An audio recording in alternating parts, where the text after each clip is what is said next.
하나님의 말씀 요한복음 12장 12절부터 15절까지 제가 공독을 해드리겠습니다. 하나님의 말씀 요한복음 12장 12절부터 15절까지입니다.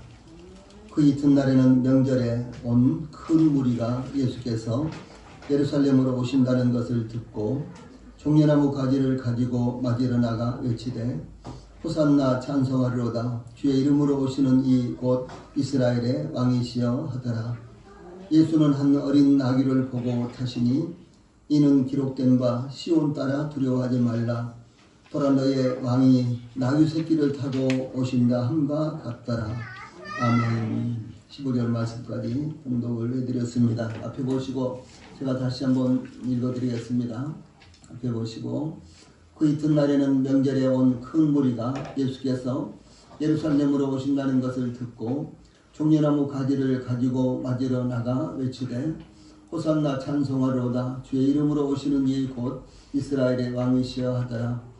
예수는 한 어린 나귀를 보고 타시니 이는 기록된 바 시온 따라 두려워하지 말라 보라 너의 왕이 나귀 새끼를 타고 오신다 함과 같더라. 아멘. 요한복음 12장 12절로 15절 말씀을 통해서 오늘은 구원의 주로 오신 예수님, 구원의 주로 오신 예수님 이런 주제로 말씀을 전해드리겠습니다. 예수님은 천지를 창조하신 분이십니다. 요한복음에서는 1장 3절에 만물이 그로 말미암아 지은 바 되었으니 지은 것이 하나도 그가 없이는 된 것이 없느니라 이렇게 증거하고 있습니다.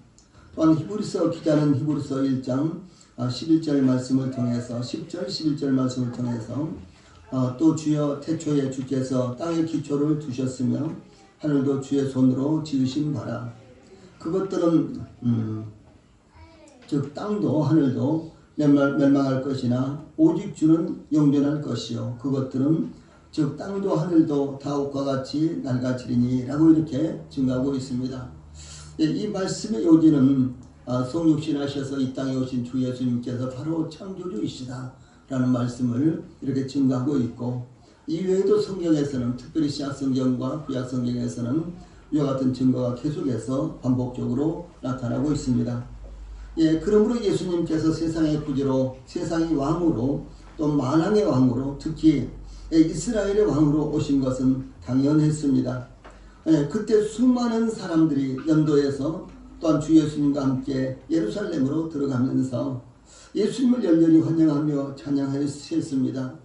오늘은 종료주일을 맞이하여 예수님께서 예루살렘에 들어가신 의미가 무엇인지 상고하여 교훈을 받도록 하겠습니다.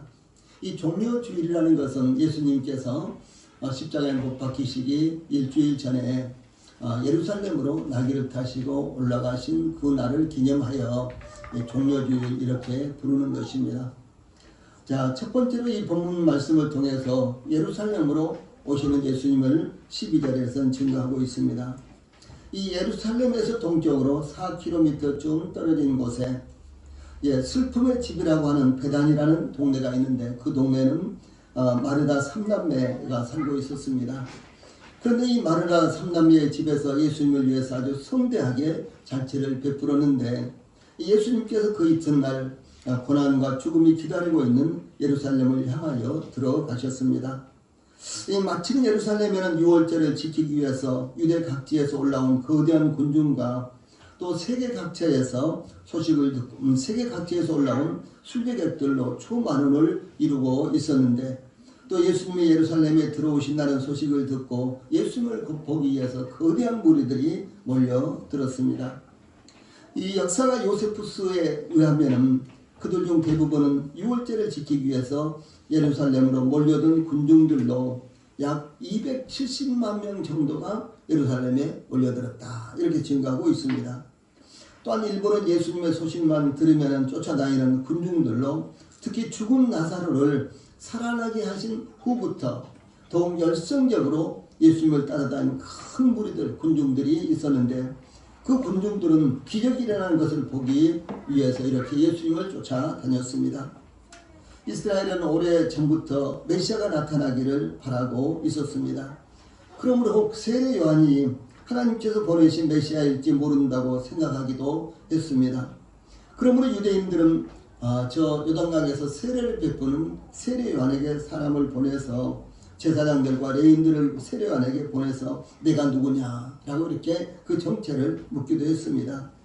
또한 세례 요한까지도 옥에 갇히게 되자 그의 제자들을 예수님께 보내서 오실 그분이 당신입니까? 오신다고 약속하신 메시아가 당신입니까? 우리가 다른 일을 기다리오리까? 이렇게 묻기도 했습니다. 예, 그만큼 이스라엘은 어느 누구를 막론하고 그들을 구원할 메시아가 임하기를 간절히 기다리고 있었던 것입니다.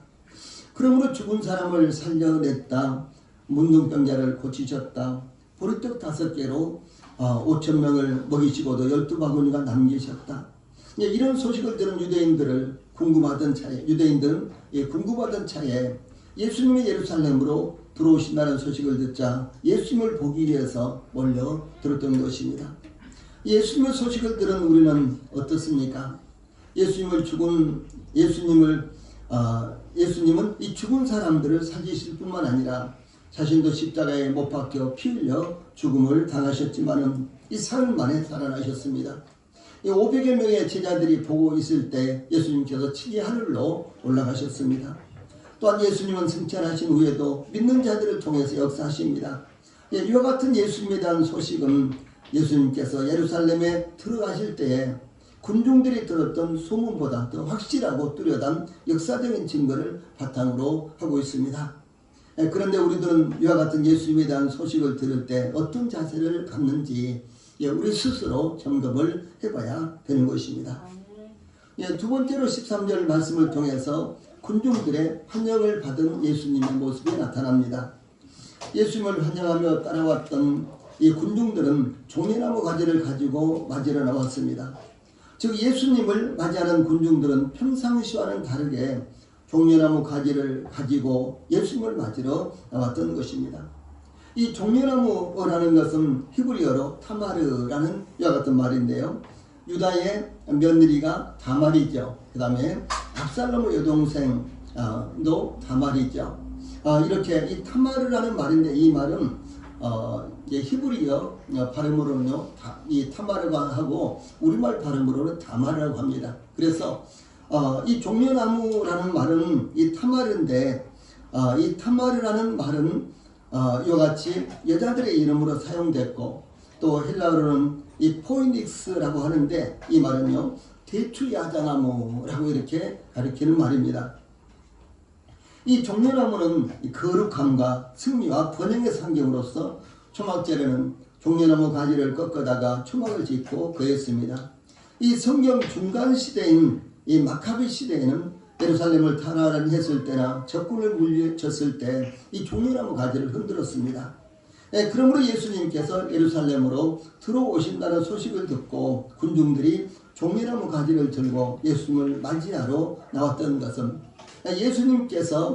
예수님은 하나님께서 이스라엘의 구원자로 보내신 거룩한 분이시여 로마와 이방인들로부터 이스라엘을 구원할 승리자이시며 또한 이스라엘을 번영시킬 메시아라고 이렇게 믿었기 때문인 것입니다. 예수님이 예루살렘에 들어오신다는 이 소식을 들은 군중들은 이 종려나무 가지를 가지고 예수님을 맞으러 나가서 호산나 찬송하로다 주의 이름으로 오시는 이 곧 이스라엘의 왕이시여 라고 이렇게 외쳤습니다. 호산나 이런 찬송도 있죠. 그리고 호산나라는 말을 참 많이 씁니다. 그런데 이 군중들이 바로 호산나 찬송하려다 이렇게 하면서요 예수님을 맞이하면서 찬송을 불렀습니다. 이 호산나라는 말은 히브리어로 호시안나라는 말로서요 이제 우리를 구원하소서 이런 뜻입니다. 아시겠죠? 이제 호산나 하실 때는 그 뜻이 무엇인지 이렇게 생각을 하시고 이제 부르시면 좋습니다.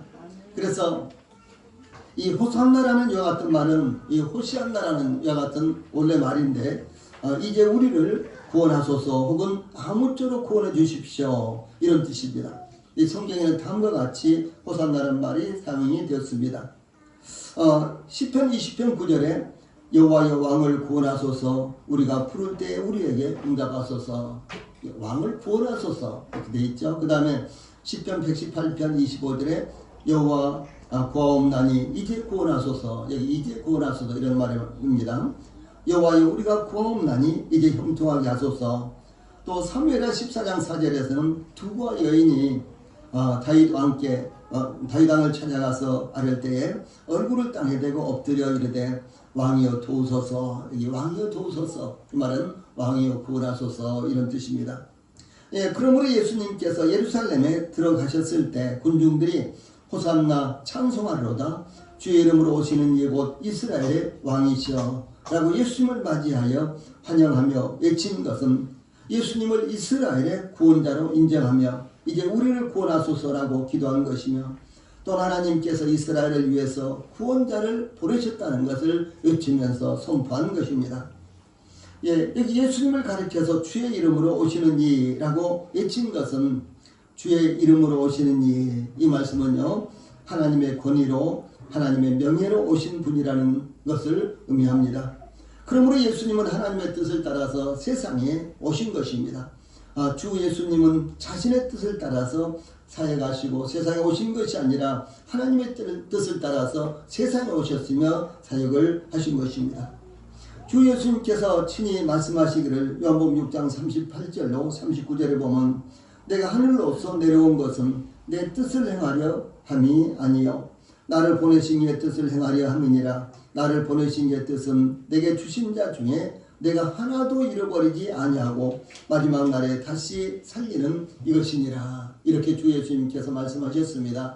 이 말씀은 하나님께서 영원전부터 그 아들을 세상에 보내셔서 죄로 말미암아 멸망 가운데 있는 인류를 구원하시고자 하신 것이 바로 하나님의 뜻이었고, 하나님의 백성들을 죄악 가운데서 건지셔서 이제 하나님의 나라로 옮기시려고 했던 것이 바로 하나님의 뜻이었다는 것을 의미를 합니다. 그런데 주 예수님은 바로 이와 같이 하나님의 뜻을 따라서 세상에 오셨고 이 땅에서도 하나님의 뜻을 다 이루신 이와 같은 분이시라는 것을 의미를 하는 것입니다.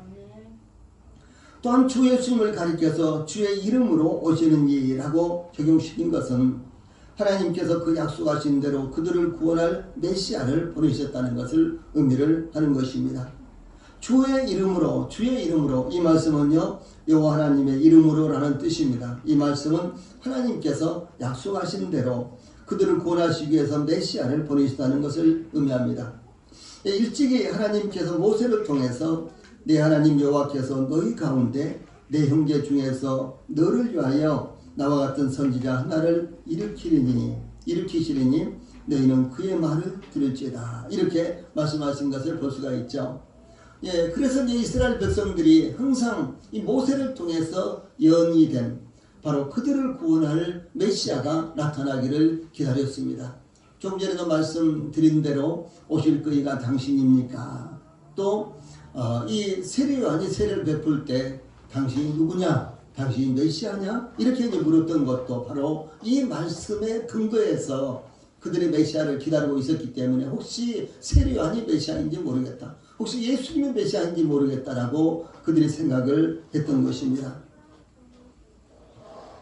또 뿐만 아니라 다윗을 통해서는 내 수완이 차서 내 조상들과 함께 누울 때 내가 내 몸에서 내 씨를 내 뒤에 두어 그의 나라를 견고하게 하리라.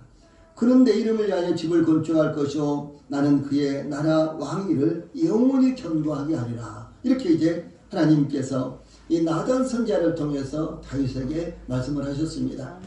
그러므로 마태복음 1장 1절에는 아브라함과 다윗의 자손 예수 그리스도의 세계라, 예수 그리스도의 족보라, 이렇게 기록되어 있는 것입니다. 그러므로 반드시 이제 메시아가 나타나는데 아브라함의 후손으로 또 뿐만 아니라 다윗의 후손으로 이렇게 태어나야 된다라는 것을 모든 이스라엘 백성들은 다 알고 있었습니다. 그러므로 유대인들을 위해서 유대인들의 대상으로 기록된 마태복음에서는 제일 먼저 그 부분을 언급을 하는 것입니다. 아브라함과 다윗의 자손 예수 그리스도의 세계다. 이렇게 하면서요, 바로 예수님이 아브라함을 통해서 예언된, 그리고 이스라엘의 조상들을 통해서 예언된 대로 다윗의 후손으로 오신 하나님께서 보내신 메시아다. 이렇게 증거하고 있는 것입니다. 그러므로 이스라엘은 하나님께서 약속하신 하나님의 이름으로 보내실 메시아가 그들에게 임하였다고 환호했던 것입니다. 그 다음에 또 주의 이름으로 오시는 이 말씀은요, 여기 이 말씀 가운데 오시는 이라는 말씀은 참 중요한 것입니다. 예, 이 말씀은 대단히 중요한데, 즉 하나님께서 보내셔서 세상에 오시는 분이라는 뜻입니다. 요한은 세례 요한을 가리켜서 하나님께로서 보내심을 받은 사람이시니 그의 이름은 요한이라고 이렇게 증거했습니다. 그래서 이 세례 요한은 하나님께서 이 세상에 보내신 같은 믿음의 사람 선지자였습니다. 이 세례 요한에게는 하나님께서 그를 보내신 것이 바로 예수님보다도 6개월 더 먼저 태어나서 예수님이 이 땅에서 바로 이분이 메시아다, 하나님께서 보내신 그리스도다라는 것을 증거하기 위한 것이었고, 그리고 주 예수님께서 바로 하나님께서 보내신 하나님의 아들로서 메시아로서 이 세상에서 그분을 드러내기 위한 이와 같은 드러내기 위한 목적으로요, 바로 세례 요한을 보냈다는 것을 증거를 하고 있는 것입니다. 그래서 요한은 외쳐 증거하기를, 내가 전에 말하기를 내 뒤에 오시는 이는 나보다 앞선, 내 뒤에 오시는 이가 나보다 앞선 것은 나보다 먼저 계심이라 한 것이 바로 이 사람을 가리킴이라 라고 이렇게 증거를 하고 있어요. 예수님은 세례 요한보다도 6개월 뒤에 태어나셨습니다. 그래서 이제 세례 요한이 이렇게 증거한 거예요. 예, 내가 전에 말하기를 내 뒤에 오시는 이가 나보다 더 큰 것은, 혹은 앞선 것은 그분이 나보다 더 6개월 후에 태어났지만 그분은 나보다 더 먼저 계신 분이시다 라고 이렇게 증거를 하는 것입니다. 그러므로 예루살렘을 향하여 들어가신 예수님은 하나님께서 보내신 분이십니다. 바로 구원자로 이 세상에 오시는 분이십니다. 또 주의 이름으로 오시는 이 곳 이스라엘의 왕이시라는 말씀 가운데요, 주 예수님은 하나님의 이름으로 오셨을 뿐만 아니라 이스라엘의 왕으로 오신 분이다 라는 뜻입니다. 이스라엘은 하나님께서 세우신 국가입니다. 하나님께서 하나님의 나라의 백성들을 위해서 왕을 세우시는데 예수님을 하나님의 나라의 왕으로, 곧 이스라엘의 왕으로 세우셨다라고 하는 사실입니다. 이 세상의 국가들도 통치자들이 세워졌습니다. 세상의 국가들도 이 통치자들이 세워졌습니다. 그러나 세상의 왕들은 하나님의 뜻을 따라서 통치하지도 못할 뿐만 아니라 이 백성들을 위해서 온전히 헌신하지 못합니다. 또 백성들을 구원하지도 못합니다. 백성들을 행복하게도 하지 못합니다. 국가마다 통치자를 뽑고 대표자들을 뽑습니다. 우리도 곧 총선을 앞두고 있습니다. 그러나 이 세상에 영웅이라고 하는 나폴레옹이나 시저나 모태통이나 그 누구도 인류를 구원하지 못했습니다. 스카몬이나 마호메트도 구원하지 못했습니다. 오히려 이들 중에는요, 인류에게 엄청난 불행을 안긴 사람들도 한둘이 아닙니다. 심지어 인간의 눈에 보이지 않는 보이지 않는 이 바이러스도 우리 인간들은 막아내지를 못합니다. 이 코로나 바이러스는 그 크기가요 10,000분의 1mm입니다. 그러니까 얼마나 적습니까? 10,000분의 1mm밖에 안 돼요. 그래서 특별히 코로나19, 코로나 이 바이러스는 보통 전자현미경으로도 잘 안 보인답니다. 아주 정말 그 성능이 좋은 전자현미경으로 볼 때 이 코로나 바이러스가 보인답니다. 그러나 이와 같이 눈에 잘 보이지 않는 바이러스조차도 정말 보잘것이 없잖아요. 뭐 개미만큼 하겠습니까?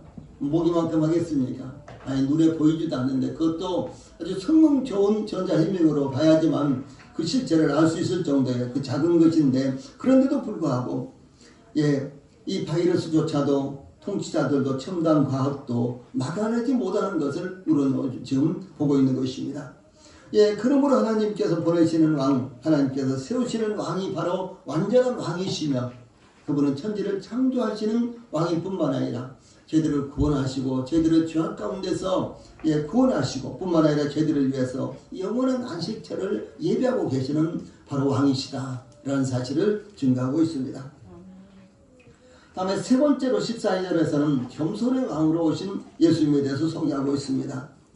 예수님께서 수많은 군중들로부터 대대적으로 환영을 받으시면서 예루살렘으로 들어가실 때 한 어린 나귀를 타셨다 이렇게 증거되고 있습니다. 한 마리의 어린 나귀, 아직 다 크지도 않는 이와 같은 나귀를 타셨다라고 합니다. 제가 옛날에 이제 잘 모르고 있을 때는 예수님이 나귀 새끼를 타셨다 이렇게 또 이제 마태복음에 돼 있어요.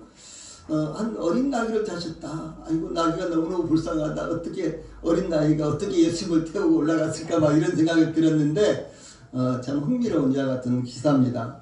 예수님은 한 어린 나귀를 타시고 이제 예루살렘으로 들어가셨습니다.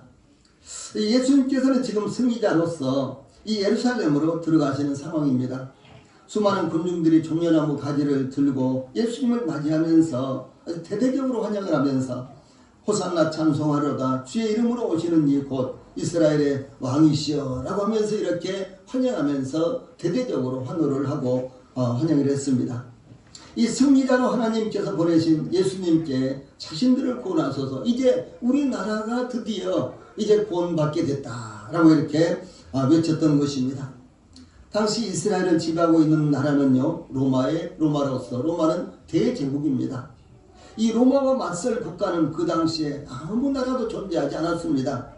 그러므로 로마로부터 이스라엘을 구원하기 위해서는 어린 나귀를 타고 예루살렘에 입성하는 사람이 아니라 수많은 말을 탄 기병들에 둘러싸여 이 건장한 말을 탄 정복자나 개선장군이나 왕이어야 했던 것입니다. 그러나 예수님은 한 어린 나귀를 타셨습니다. 아마도 로마의 총독 빌라도는 그 당시 이제 유대를 다스리는 사람이 총독 빌라도였죠. 이 총독 빌라도는 하나님께서 보내신 이스라엘 왕 예수라는 사람이 예루살렘에 입성하는데 수많은 군중들이 종려나무 가지를 들고 대환영하고 있다. 이런 보고를 틀림없이 들었을 것입니다. 이스라엘의 왕이 예루살렘으로 입성하다니 빌라도는 긴장하지 않을 수가 없었을 것입니다. 빌라도는 예수라는 사람이 어디 출신이며 또 누군가 또한 그가 어떤 모습으로 예루살렘에 입성하느냐고 아마 그의 부관들에게 물었을 것입니다. 곧 군사라도 보내서 진상을 파악하고 대비하지 않으면 안 된다는 이와 같은 그야말로 급한 생각을 갖고 있었을 것입니다. 아마 위기의식을 틀림없이 느꼈을 것입니다. 그런데 예수라는 사람은 나사렛 사람이요. 그 당시 나사렛이라는 동네는 지역은요 아주 천시 여겨지는 이와 같은 지역이었습니다. 그래서 예수라는 사람은 나사렛 사람이요 한 마리의 어린 나귀를 타고 예루살렘으로 들어오고 있다는 보고를 받은 것입니다. 그 보고를 들은 빌라도는 너무 어이가 없어서 웃지도 못했을 것입니다. 아니 이스라엘의 왕이 들어오는데 어린 나귀를 타고 들어오다니.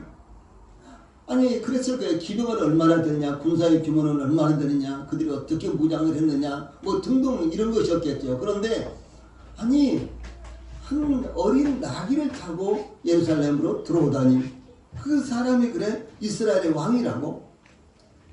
말도 타지 않고 나귀를 그것도 어린 나귀를 타고 예루살렘으로 들어오고 있는 예수는 이 예수라는 사람이 이스라엘의 왕이라고 정말로 대꾸조차 필요 없는 해프닝에 불과했을 것입니다. 그러나 이스라엘을 구원하기 위해서 하나님께서 보내시는 하나님의 왕은 군마와 칼과 창이 필요하신 분이 아니었던 것입니다. 예수님은 한 어린 나귀를 타시고 예루살렘에 들어오시는 겸손의 왕이셨습니다. 즉 이스라엘의 왕이신 예수님은 칼과 창으로 군림하기 위해서 온 왕이 아니라 자신의 목숨을 사람들의 대속물로 들여서 섬기기 위해서 오신 이와 같은 왕이다 라고 하는 사실입니다. 여기 누가복음에는 아직 아무도 타보지 않는 나귀 새끼, 누가복음 19장 30절에 이렇게 기록되었습니다. 아직 아무도 타보지 않는 나귀 새끼라고 한 어린 나귀가 어떤 것인가를 밝히고 있습니다. 그 어린 나귀는 사람을 태우는데 길들여져서 익숙한 나귀가 아니라 아직 아무도 타보지 않는 나귀 새끼였습니다. 예수님께서 이같이 아직 아무도 타보지 않는 나귀 새끼를 타고 예루살렘에 입성하신 것은 멍에를 매본 적이 없는, 다시 말해서 이 사람을 태워보지 않는, 물건을 날라보지 않는 이와 같은 나귀 새끼였는데요. 그것은 바로 멍에를 메어 본 적이 없는 짐승들만이 희생제물로 하나님께 드려질 수 있었기 때문인 것입니다. 또한 예수님은 이와 같이 동정녀를 통해서 태어나셨습니다. 아무도 이 마리아를 통해서 태어난 적이 없는, 그리고 마리아는 남자와 관계하지 않는, 결혼하지 않는 이와 같은 처녀였죠. 그래서 이 마리아를 통해서 예수님은 태어났습니다. 뿐만 아니라 아직 아무도 장사한 일이 없는 새 무덤에 예수님이 장사하게 되었습니다.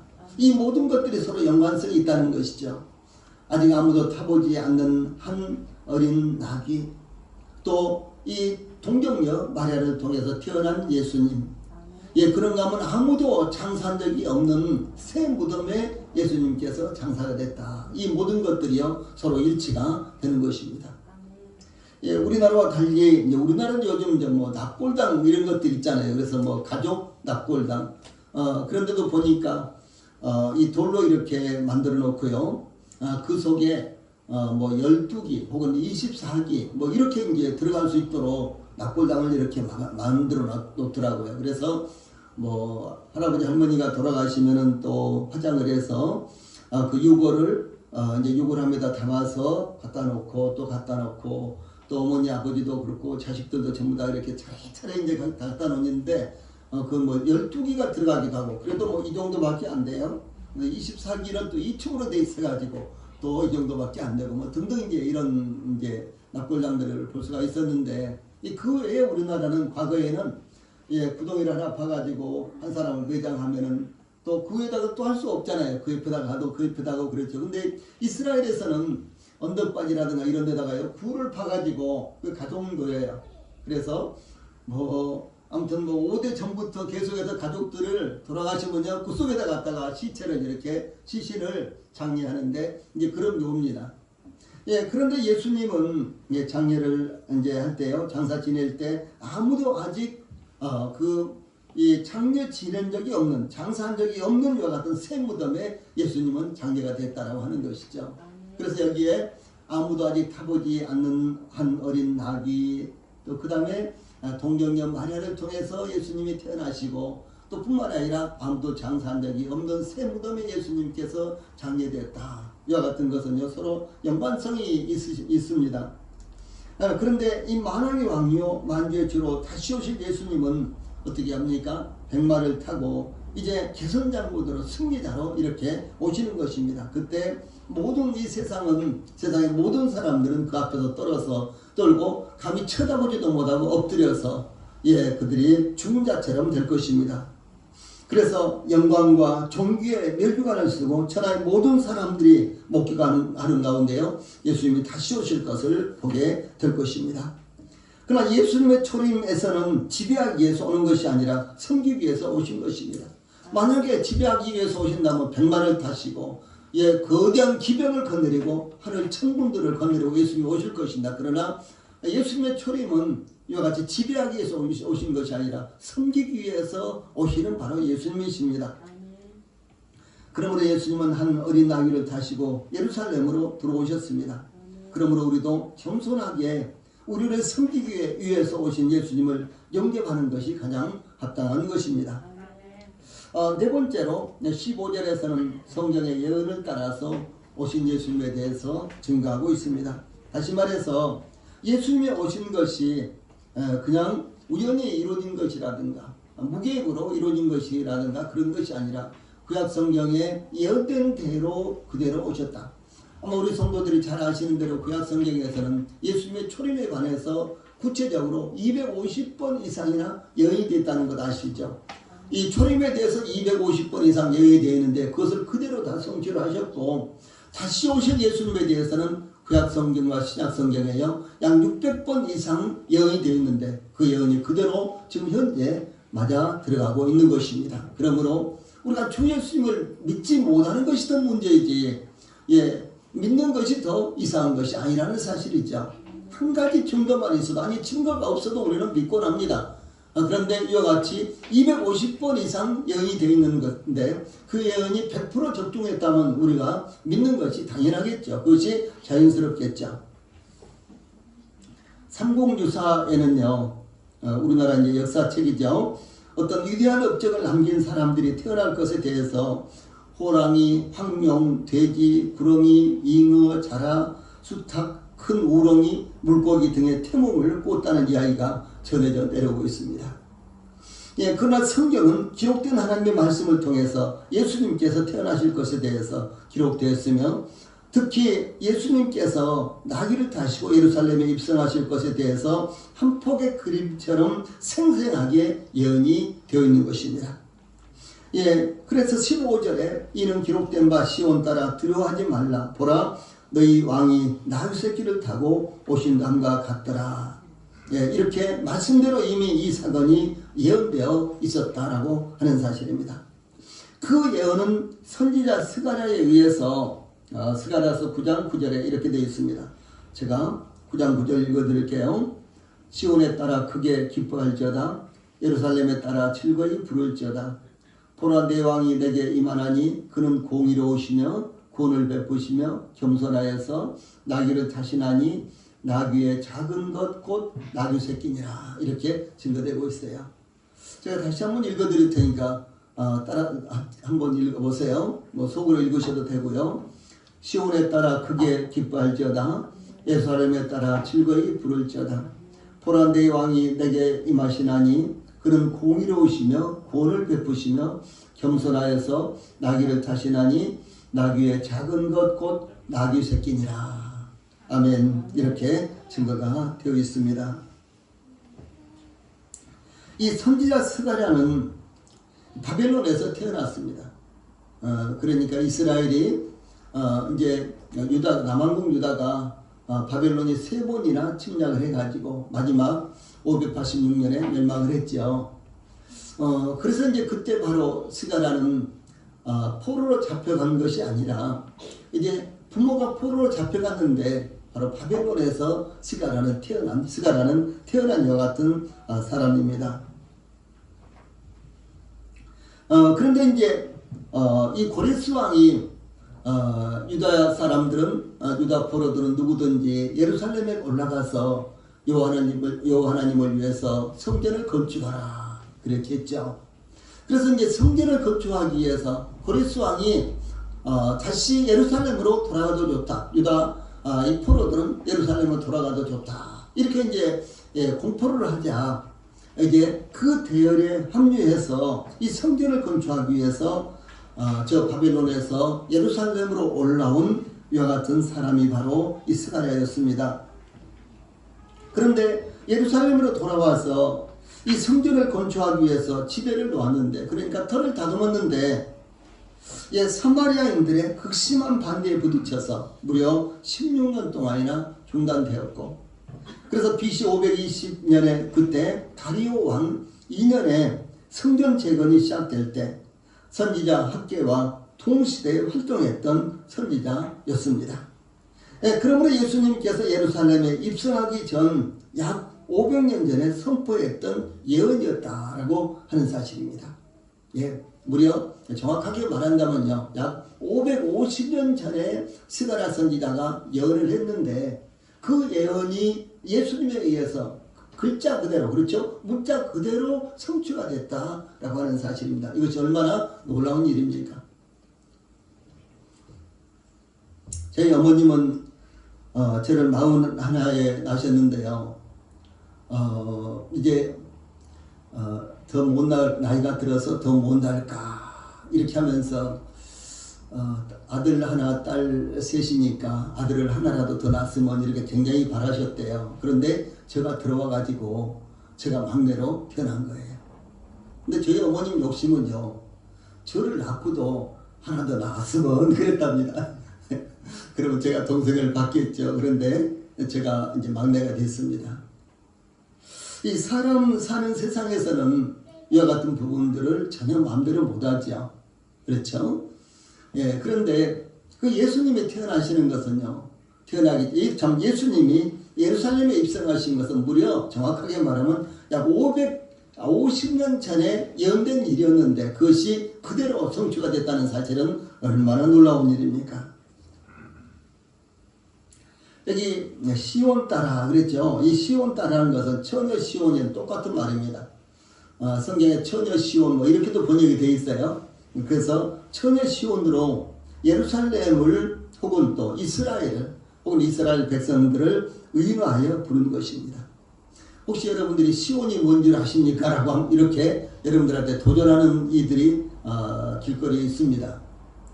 안중회라고 하는 사람들인데요. 이 사람들이 뭐 이 수룹바벨이 누구냐 뭐 이렇게 한다든가 뭐 이렇게 이제 묻는다든가 혹은 또 시온이 누구냐 무엇이냐 이렇게 이제 묻기도 합니다. 그래서 시온은 예루살렘에 있는 하나의 이 하나의 언덕을 이렇게 산보울이라고 할 수 있는 언덕을 말하는데 이 전체적으로 대부분 다 그곳을 의미하기보다는 상징적으로 이스라엘 백성 혹은 이스라엘 예루살렘 혹은 이스라엘 백성 이스라엘을 이렇게 상징적으로 부르는 이와 같은 의인화해서 이렇게 부른 것입니다. 이 예루살렘은 이방인들에 의해서 유린당하고 훼손이 되었습니다. 그러나 하나님께서 그들에게 구원자를 보내서 그들을 회복하시겠다는 말씀을 지금 하고 있는 것입니다. 이 스가랴서에서 참 이게 중요한 것입니다. 스가랴서에서요. 시온에 따라 크게 기뻐할지어다 예루살렘에 따라 즐거이 부를지어다 이렇게 시작하고 있죠. 근데 여기 요한복음에서는 좀 다르잖아요. 이 요한복음에서는 시온 따라 두려워하지 말라 이렇게 증거하고 있습니다. 이 스가랴서에서 스가랴가 예언한 것은 시온에 따라 크게 기뻐할지어다 예루살렘에 따라 즐거이 부를지어다 이렇게 시작하고 있는데 여기 요한복음에서는요 시온 따라 두려워하지 말라 이렇게 증거하고 있다는 것이죠. 이 스가랴서에서는 기뻐하고 즐거워하라고 했는데요 요한복음에서는 두려워하지 말라라고 이렇게 인용을 하고 있는 것입니다. 자, 예수님께서 어린 나귀를 타시고 예루살렘에 들어가실 때 이스라엘은 아직 기뻐하고 즐거워할 수 없었습니다. 그들이 대대적으로 이 종려나무 가지를 가지고 나와서 예수님을 환영하고 환호를 치며 호산나 우리를 지금 구원해 주십시오라고 이렇게 외쳤지만은 그러나 사실은 그들은 아직은 기뻐하고 즐거울 수 있는 상황이 되지 못했다는 것이죠. 이 자리에 있으면서도 혹은 교회 생활하면서도 또 예수님을 믿는다고 하면서도 진정으로 기뻐하고 즐거워할 수 없는 사람들이 대부분입니다. 네. 예수님을 믿고 하나님을 믿으면은 어떻습니까? 당연히 기뻐하고 즐거워해야죠. 기뻐 뛰며 주를 보겠네 이런 찬송도 있잖아요. 당연히 그렇게 해야죠. 그런데 실제로 본인은 즐거워하고 박수치고 찬송을 하고요. 이거 그렇게 하지만 진정한 기쁨, 진정한 즐거움을 마음 가운데 누릴 수 없는 사람들이 대단히 많다는 것이죠. 그래서 요한은 여기에요. 두려워하지 말라 이렇게 말하는 거예요. 그래서 이 예수님께서 이 하나님께서 보내신 메시아로서 세상에 오셨지만요. 예수님을 메시아로 영접하지 않으면 기뻐하고 즐거워하는 것은 불가능했던 것입니다. 그러나 지금 예루살렘이 들썩이며 수많은 군중들이 이 종려나무 가지를 흔들며 예수님을 환호하고 있지만요. 그들은 며칠 후에 저를 십자가에 못 박게 하소서 이렇게 외칠 자들이었습니다. 얼마나 이것이 비극적인 일입니까? 그들이 바랐던 메시아 상과 일치가 안 되니까 오히려 그들은 등을 돌리고 돌아서서 예수님을 가리켜서요 저를 십자가에 못 박게 하소서 이렇게 하면서 아우성을 쳤던 바로 그 군중들이 지금 예수님을 이렇게 열렬하게 환영하고 있습니다. 그러므로 하나님께서 메시아를 보냈다고 하면서 종려나무 가지를 흔들면서 환호하고 영접을 했지만 그들 마음 가운데 참된 영접이 이루어지지 않고 그 메시아에 대해서 참된 이해가 서지 않았기 때문에 그들은 지금 기뻐하고 즐거울 수 있는 상황이 아니었다라고 하는 것입니다. 그래서 요한은 증거하기를 두려워하지 마라 이렇게만 두려워 말라 이렇게만 증거하고 있습니다. 그러므로 그들이 하나님께서 보내신 메시아로 말미암아 기뻐하며 즐거워하기 위해서는 먼저 그들이 예수님을 영접하지 않고 십자가에 못 박은 것에 대해서 애통해하며 우리가 예수님을 영접하지 않았다는 것에 대해서 또 예수님을 십자가에 못 박은 것에 대해서 애통해야 하며 또한 그 죄를 뉘우쳐야만 하며 그들이 회개해야만 하며 오라 우리가 여호와께로 돌아가자. 여호와께서 우리를 찢으셨으나 도로 낫게 하실 것이요 우리를 찢으셨으나 싸매어 주실 것이다 라고 하면서 하나님께 나아가야만 기뻐하고 즐거워할 수 있었다라고 하는 것입니다. 즉 그들의 모든 죄가 다 벗겨져야만 그들이 기뻐하고 즐거워할 수 있었기 때문에 요한은 두려워하지 말라 이렇게 증거하고 있었다는 것이죠.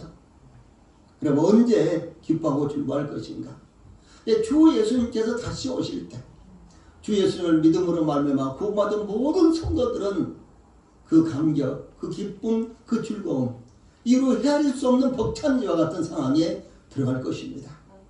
지금 우리가 표현할 수 없는, 지금 우리가 상상할 수 없는 그 같은 참된 기쁨과 즐거움이 주 예수님께서 다시 오실 때 우리 안에서 이루어지고 온 천지에서 이루어질 것입니다. 그러나 주 예수님께서 예루살렘으로 한 어린 나귀를 타고 올라가셨을 때요. 수많은 군중들이 나와서 이 종려나무 가지를 흔들면서 호산나 다윗의 자손이여 주의 이름으로 오시는지여 찬송하러가 이렇게 외쳤지만 그들에게는요 진정한 기쁨과 즐거움이 없었다고 하는 것입니다. 사랑하는 우리 성도님들 참 얼마나 놀라운 일입니까? 저희들은 그들보다도 훨씬 더 미약하고 훨씬 더 연약한 자들입니다. 저희들은 아예 하나님이 누구신지 하나님께서 보내신 예수님이 누구신지 알지도 못한 자들이었습니다.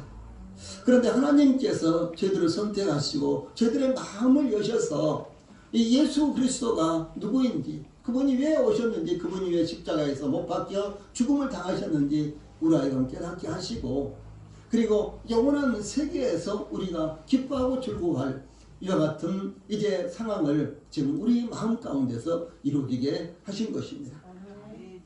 2000년 전 바로 오늘 2000년 전 오늘이 바로 예수님께서 한 어린 나귀를 타시고 예루살렘에 오셨던 날입니다.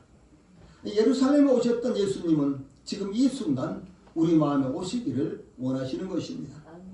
아직 예수님을 영접하지 않고 믿지 않는 분들은 그들 마음 가운데 예수님이 들어오시기를 예수님께서 원하시고 들어가기를 원하시고 마치 예루살렘에 들어가는 것처럼 그들 마음 가운데 믿지 않는 분들 마음 가운데 예수님이 들어가기를 원하시고 계십니다.